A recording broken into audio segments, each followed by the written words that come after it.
اور قرآن کے اوراق جب جلائے جائیں، جب مسجدیں شہید کی جائیں،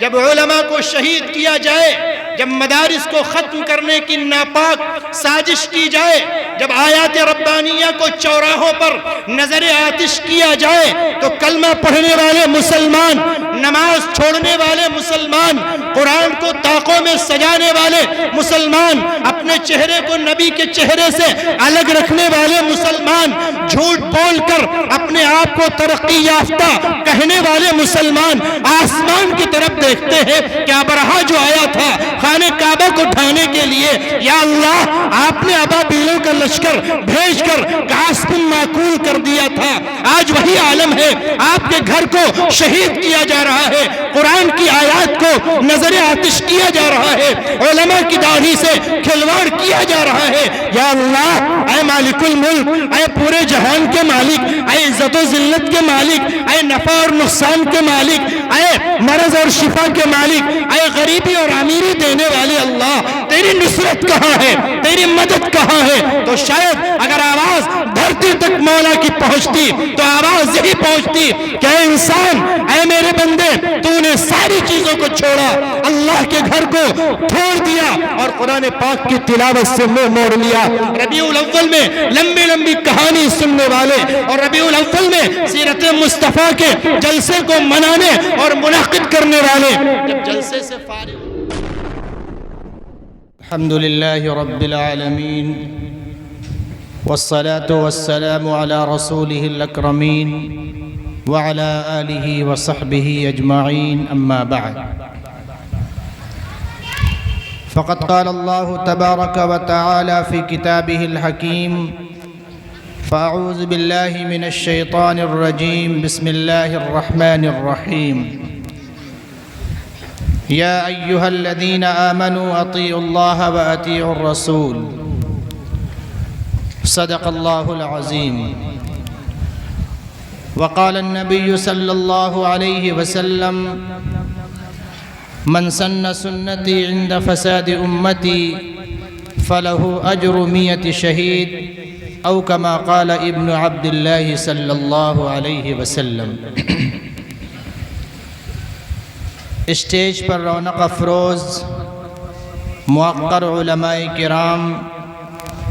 مہمانان خصوصی، سامعین کرام، پردہ نشین خواتین اسلام، دوستو، بڑی دیر سے آپ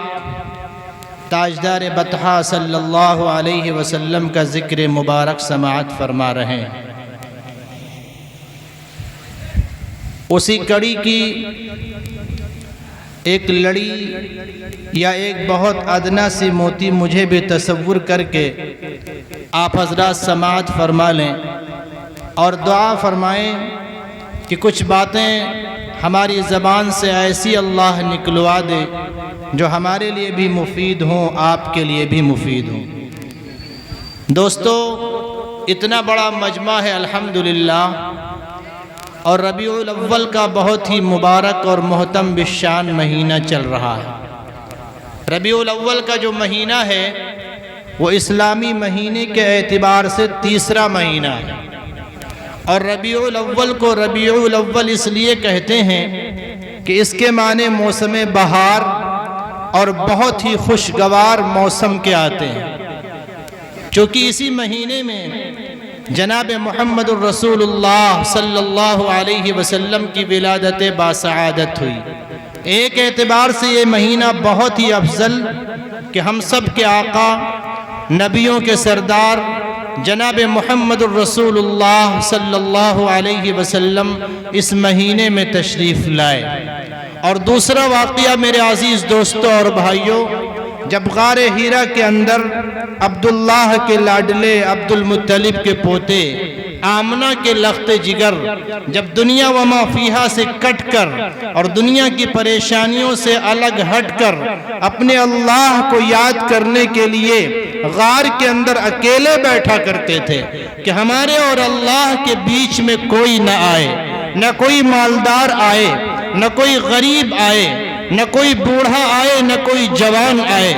میں رہوں اور میرا خدا رہے، اور غار کی تاریکی ہو، غار کی تنہائی ہو، میں اپنے اللہ سے مناجات کروں، میں اپنے اللہ سے بیٹھ کر کچھ باتیں کروں۔ جب آقا دو جہاں صلی اللہ علیہ وسلم کا یہ سلسلہ غار حرا کے اندر جانے کا شروع ہوا تو احکم الحاکمین نے جبریل امین کے ذریعے سے سب سے پہلی وحی کا جو نزول ہوا اور نزول کیا،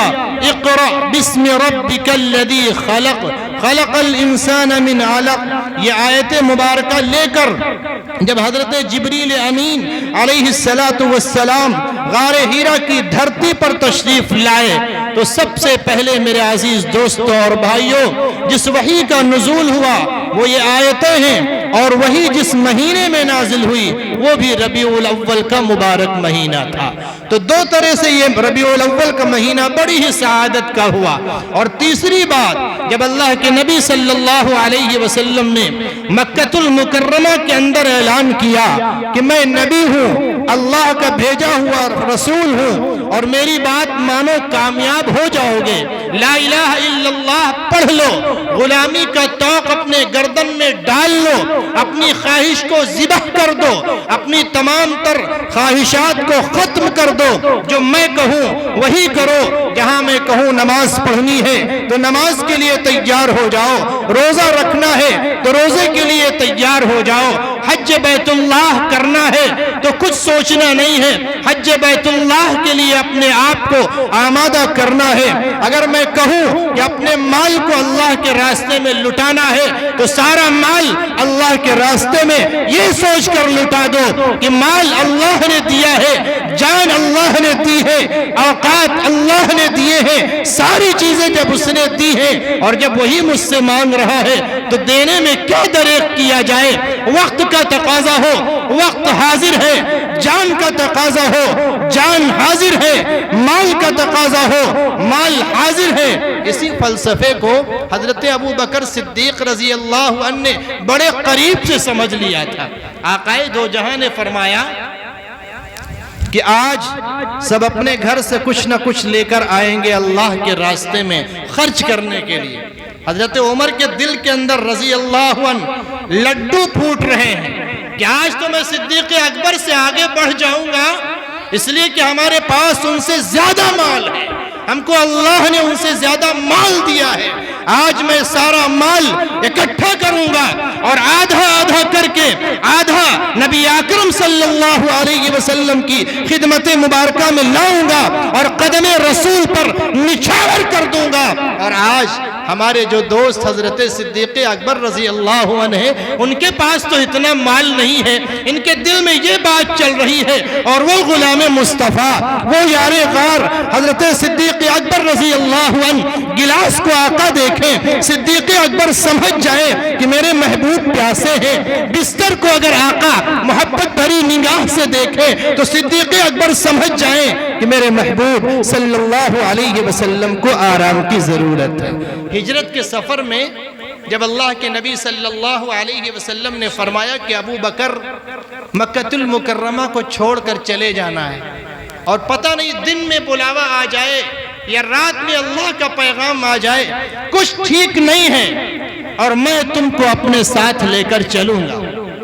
حضرت صدیق اکبر رضی اللہ عنہ اس دن سے دن میں تو ساتھ میں رہتے تھے سائے کی طرح سے، لیکن پوری رات حضرت صدیق اکبر رضی اللہ عنہ یہ سوچ کر نہیں سوتے تھے کہ میں سو جاؤں اور عبداللہ کے لاڈلے عبد المطلب کے پوتے اور تمام نبیوں کے سردار آقا دو جہاں صلی اللہ علیہ وسلم تشریف لائے، دروازہ کھٹکھٹائے اور میں سو جاؤں، آپ اکیلے چلے جائیں، میدان محشر قائم ہو، اللہ ہم سے پوچھے کہ میرے محبوب نے تم سے کہا تھا کہ تمہارے ساتھ سفر ہجرت ہوگا، اور آپ سوتے رہے تو میں کیا جواب دوں گا؟ پوری رات حضرت صدیق اکبر رضی اللہ عنہ نہیں سوتے تھے، سوئے ہی نہیں، اور رات ہی میں یہ واقعہ پیش آیا۔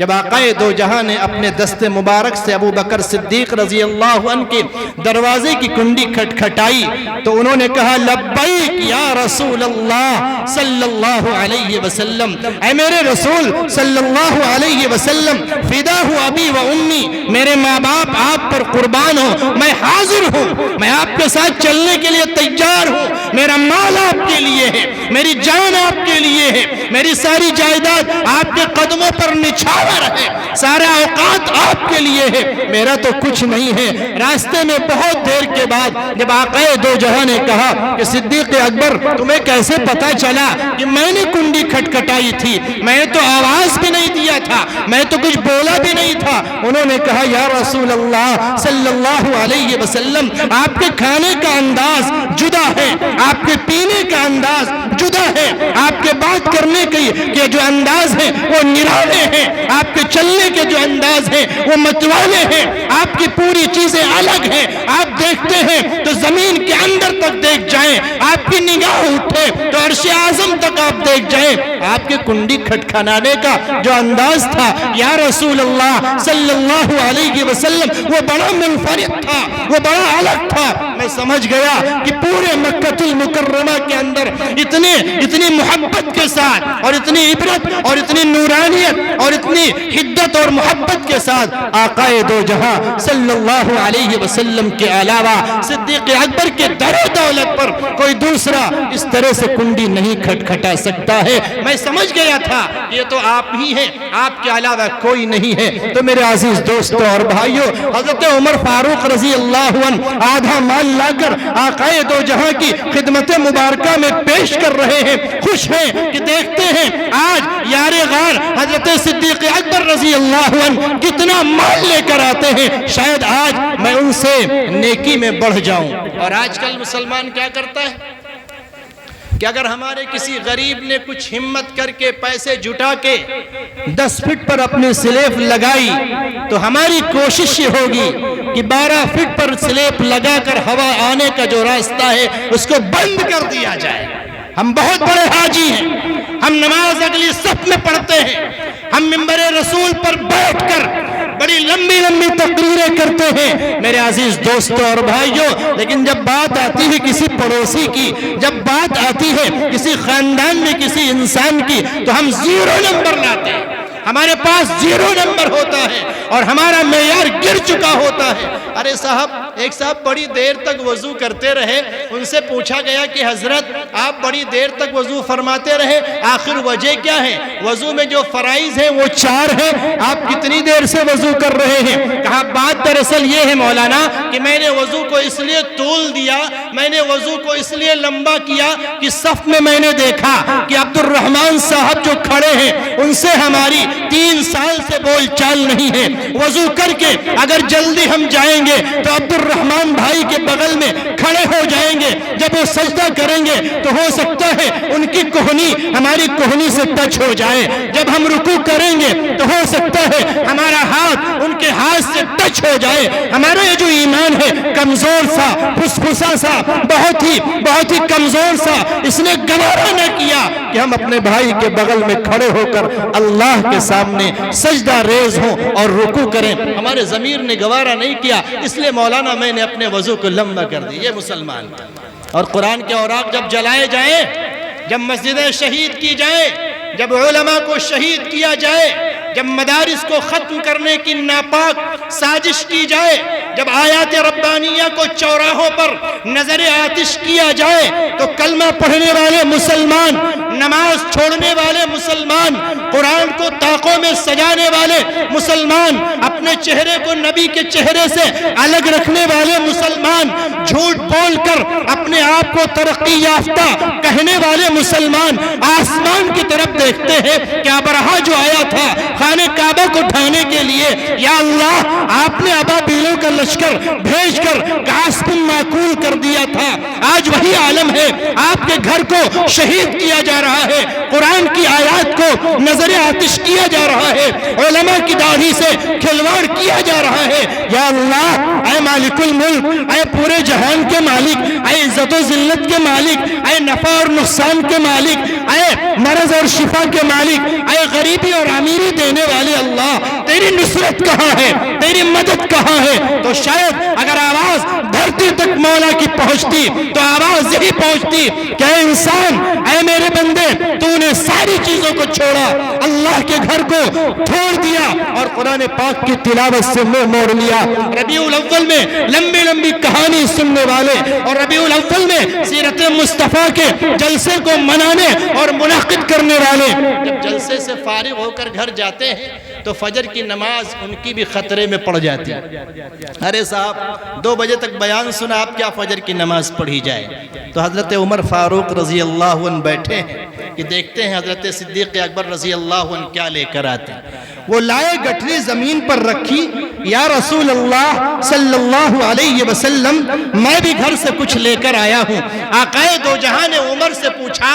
عمر کیا لے کر آئے ہو؟ یا رسول اللہ صلی اللہ علیہ وسلم، میرے ماں باپ آپ پر قربان ہو، گھر کا سارا اثاثہ اکٹھا کیا، آدھا گھر والوں کے لیے چھوڑا اور آدھی کی گٹھری بنائی اور عمر نے اپنے سر پر رکھا ہے اور آپ کی خدمت مبارکہ میں پیش کر دیا ہے۔ صدیق اکبر، تم کیا لے کر آئے ہو؟ یا رسول اللہ، میرے ماں باپ آپ پر قربان ہو، گھر کا سارا اثاثہ اکٹھا کیا، گھر کے سارے برتن لے لیے، گھر کا سارا سامان اس گٹھری میں ہے، گھر میں کچھ نہیں چھوڑا، ساری چیزیں لے کر آ گیا ہوں۔ اچھا صدیق اکبر، گھر میں کچھ بھی نہیں چھوڑا، بچے بھوکے ہوں گے، کیا کھائیں گے؟ پیاسے ہوں گے، کس میں پانی پیئیں گے؟ کھانے کی ضرورت پڑے گی، پلیٹ بھی لے کر آ گئے ہو، کس میں کھانا کھائیں گے؟ یا رسول اللہ صلی اللہ علیہ وسلم، گھر میں آپ کا اور اللہ کا مبارک نام چھوڑ کر آیا ہوں۔ یہ جملہ کہنا تھا کہ فرشتوں کے جھرمٹ میں ہلچل مچی۔ اللہ نے حضرت جبریل امین کو حکم دیا کہ دھرتی پر جاؤ اور مسجد نبوی کے صحن میں میرے محبوب کے سامنے ایک اور محبوب بیٹھا ہے جس کا ابو بکر نام ہے، اس سے میرا سلام کہنا اور اس سے یہ کہنا کہ میں اللہ اس سے خوش ہوں۔ ایسی حالت میں جب گھر میں کھانے کے لیے کچھ نہیں، گھر میں پینے کے لیے کچھ نہیں، کیا ایسی حالت میں وہ مجھ سے خوش ہیں یا ناراض ہیں؟ میرے دوستو، جب سلام آیا اور حضرت صدیق اکبر رضی اللہ عنہ نے سلام کو سنا، جواب دیا اور انہوں نے کہا، خدا پاک کی قسم، میں ایسی حالت میں بھی اللہ اور اس کے رسول صلی اللہ علیہ وسلم سے راضی ہوں۔ میرے عزیز دوستو اور بھائیو، جب ایسی حالت ہوئی تو اللہ کے نبی صلی اللہ علیہ وسلم کو مکہ المکرمہ سے نکالنے کی ناپاک سازش اور کوشش کی جانے لگی۔ جب آپ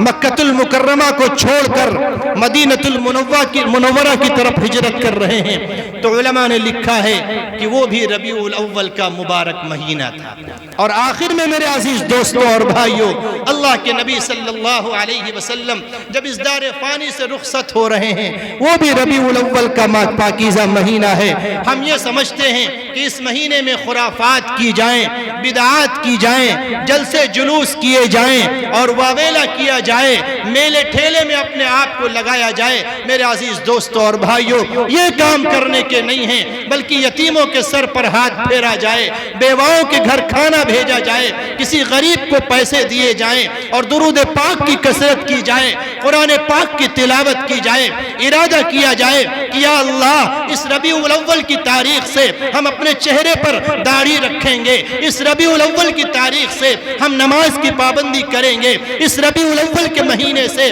ہم حج بیت اللہ کریں گے۔ اور کسی یتیم کی بات آئے گی تو اپنے مال کو یتیم کے قدموں میں نچھاور کر دیں گے۔ ایک چھوٹا سا واقعہ سنا کر اپنی بات کو ختم کرتا ہوں۔ ایک بچہ یتیم ہے مکہ المکرمہ کے اندر، گھر میں کوئی نہیں، والد کا انتقال ہو گیا، کلمہ بھی نہیں پڑھا اس نے، کافر ہے وہ، اس کی والدہ ہیں۔ والدہ کو دیکھا کہ ان کے تن چھپانے کے لیے کوئی چادر نہیں، کوئی کپڑا نہیں، تو بیٹے کے دل میں عجیب سی بے چینی پیدا ہوئی۔ اس نے کہا، ماں اگر آپ کی اجازت ہو تو چچا کے پاس جاؤں،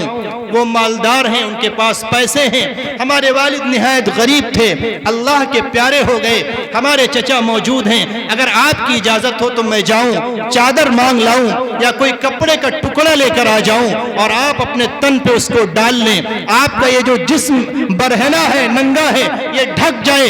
تو تو ان کی والدہ نے کہا کہ ٹھیک ہے بیٹا جاؤ، لیکن تمہارے چچا کو رحم نہیں آئے گا،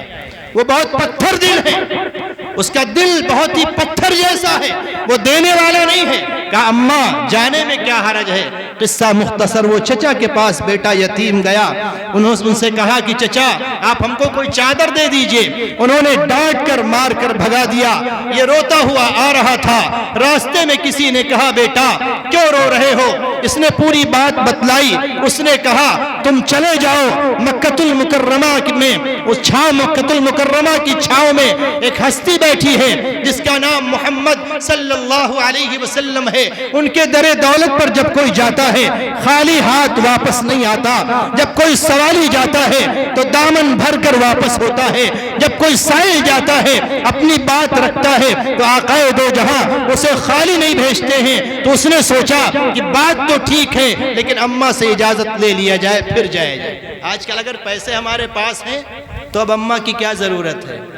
اماں جو چشمہ لگا رہی ہیں تو اس چشمے کے اندر جو ڈنڈی لگانے والا ہے اس کا جو فریم ہے اس کے لیے بھی ہمارے پاس پیسے نہیں ہیں۔ اماں دسیوں سال سے ڈوری لگائے ہیں، دھاگا لگائے ہیں، کان میں پھنسائے ہوئے ہیں، اور جب کوئی وی آئی پی مہمان آ رہا ہے تو اماں سے دور رکھا جا رہا ہے، ابا سے دور رکھا جا رہا ہے، کہیں ہماری انسلٹ نہ ہو جائے، کہیں ہماری توہین نہ ہو جائے۔ میرے عزیز دوستو اور بھائیوں، کل میدان محشر میں اللہ پوچھے گا کہ اگر آپ نے اپنے والدین کے ساتھ ایسا برتاؤ کیا ہے تو حج رکھا رہ جائے گا، تہجد کی نماز رکھی رہ جائے گی، ساری دین کی خدمات رکھی رہ جائیں گی۔ اللہ سب سے پہلے والدین کے بارے میں پوچھے گا، اطمینان ہوگا تو گاڑی آگے بڑھے گی، ورنہ اللہ رب العزت اپنی رحمت سے معاف کر دے تو ٹھیک، ورنہ بہت ہی گھاٹے اور خسارے کا سودا ہوگا۔ وہ آیا اپنی والدہ کے پاس، کہا اماں اگر اجازت ہو تو محمد کے پاس میں جاؤں اور ان سے لے کر آؤں۔ کہا ٹھیک ہے جاؤ، لیکن وہاں جا کر کلمہ نہ پڑھ لینا، جو جاتا ہے کلمہ پڑھ کر لوٹتا ہے۔ کہا آپ اطمینان رکھیے میں کلمہ پڑھ کے نہیں آؤں گا، میں بھی اپنے باپ کی بہت سگی اولاد ہوں، کلمہ پڑھ کر تو آنا نہیں، چادر اگر دیں گے تو لے آؤں گا، نہیں دیں گے چپکے سے چلا آؤں گا، کوئی بات نہیں۔ کہا جاؤ۔ یہ پہنچا بچہ،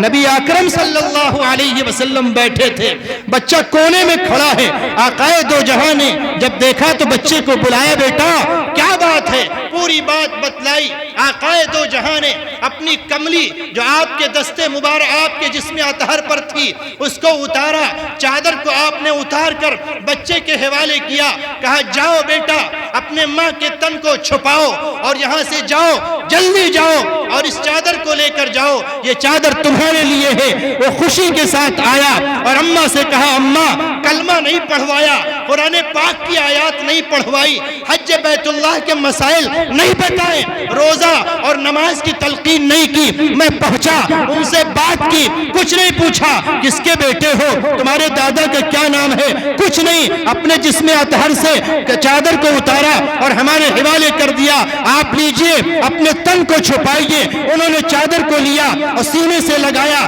کہا ہاں جب ایسا شخص اسلام کا پرچار کر رہا ہے، کلمے کا اعلان کر رہا ہے، اس چادر کو اوڑھنے سے پہلے ہمارے دل کے اندر کلمہ طیبہ لا الہ الا اللہ محمد الرسول اللہ صلی اللہ علیہ وسلم کا آنا ضروری ہے۔ چلو بیٹا پہلے کلمہ پڑھا جائے گا، پہلے رسالت کی گواہی دی جائے گی، پہلے اللہ کو ایک ماننے کے عقیدے کو دل میں راسخ اور جمایا جائے گا، اس کے بعد اس چادر کو استعمال کیا جائے گا۔ میرے عزیز دوستوں اور بھائیوں، اللہ ہمیں اور آپ کو بے انتہا قبول فرمائے۔ آئیے یہ عزم اور ارادہ کریں، انشاءاللہ اس مبارک مہینے سے ہم یہ ارادہ کریں گے کہ اب نماز کی پابندی کی جائے گی، درود پاک کی کثرت ہوگی، اپنے چہرے کو نبی کے چہرے سے ملانے کی کوشش کی جائے گی، غریبوں کے ساتھ نرمی کا برتاؤ کیا جائے گا، یتیموں کے ساتھ نتیموں کے ساتھ اچھے برتاؤ کیے جائیں گے، اور اگر کسی غریب کے گھر میں چولہا نہیں جل رہا ہے تو اس مہینے سے